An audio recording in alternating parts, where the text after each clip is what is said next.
Hello, my name is James Mulvaney. Welcome to this video. I've been an entrepreneur for over 15 years. In this time, I've started probably coming up to half a dozen different businesses.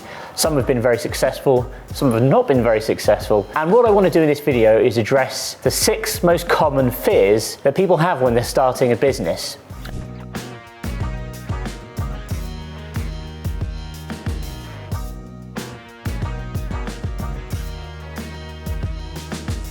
So here are the 6 biggest things that a lot of people come to me and say, James, I'm thinking of starting a business, but there's just these barriers, they're just holding me back. So the plan of the video today is to address these fears and give you a plan of action to get going and take things forward. So number 1 on the list is not being good enough. A lot of entrepreneurs will doubt their ability, especially if perhaps you've never run a business before. You might be worried what people think, you might be worried what clients think. Now, the best advice I can give you here is really it's not an issue, because as long as you're putting your 100% effort in and you're putting your best foot forward when you're speaking to people, it's really about crafting a perception or an experience for customers that instills confidence in them. So when I started out, I was 16 years old and I was literally a kid in his bedroom. I had absolutely no idea what I was doing. But what I did do very well was build a good brand, a solid website, and the language on the website, the way I spoke to clients, they would have no idea that there was this little kid sat behind this operation working out of his mum and dad's bedroom. Obviously, things have moved on since then, but the point I'm trying to make is you don't need anything to get started. And as long as you can create a perception that you have a good product, and you should have a good product, by the way. You should never try and sell something that you don't believe in 100%. But you can always find other people to help you out.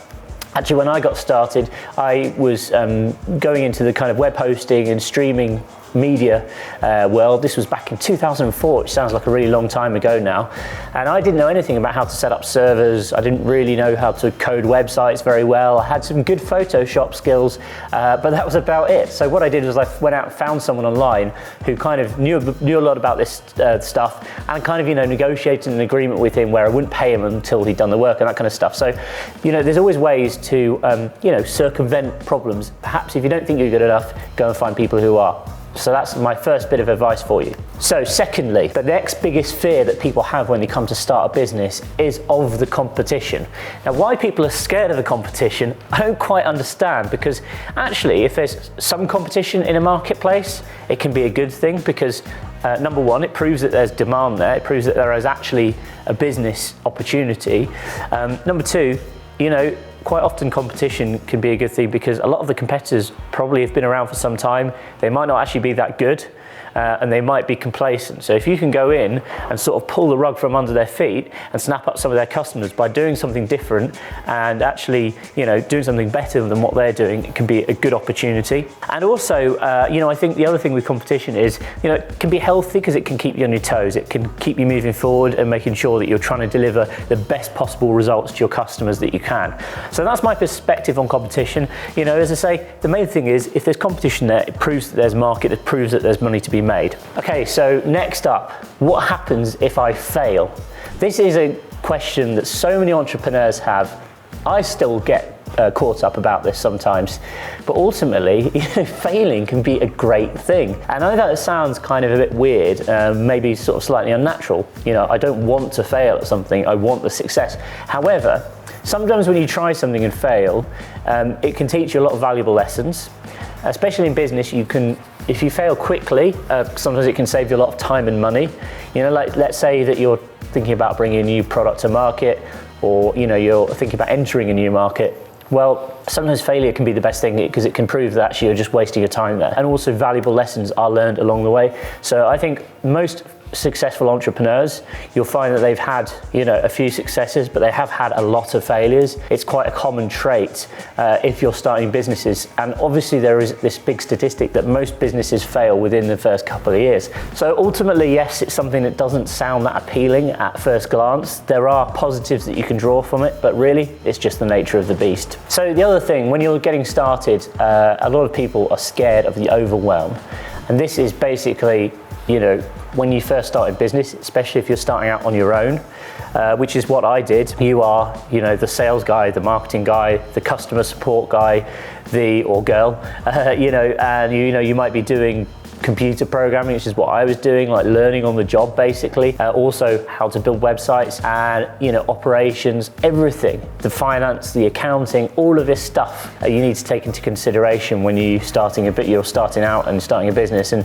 yes, it can seem very, very overwhelming at first. I had the benefit of being really young when I started, and I think that was kind of good because I had sort of like limitless energy and also a kind of huge desire to learn. So you act like a sponge when you're at that age. You can just absorb as much information as possible.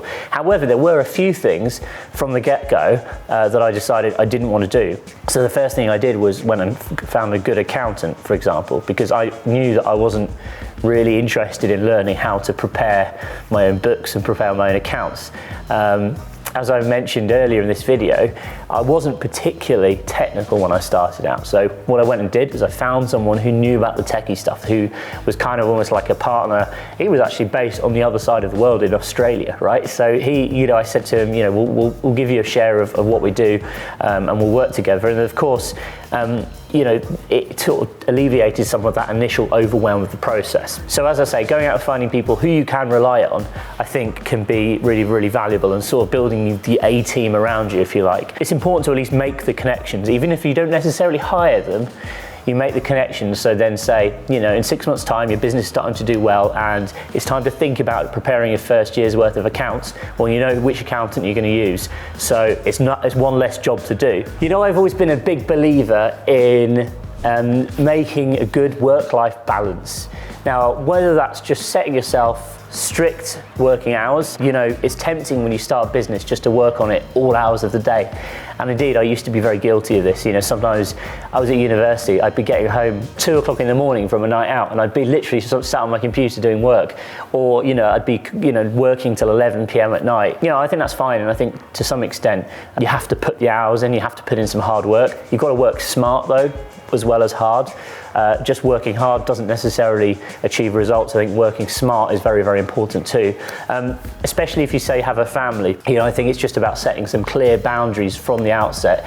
So you make sure that you're giving your personal life enough time and your work life enough time as well. I think the other thing as well is just being organized. If you've got stuff to do, just try and work at it in a systematic way. I think also having a plan of action can be really, really important from day one. Actually look at each working day, split it down into half an hour chunks. I think I used to split mine down into 15-minute chunks and literally just plan out your day. What are the objectives? What are the tasks that need doing on that day? Be systematic about the process rather than just trying to do 10 things at once and not do them very well. Look at each task you have and address them one by one.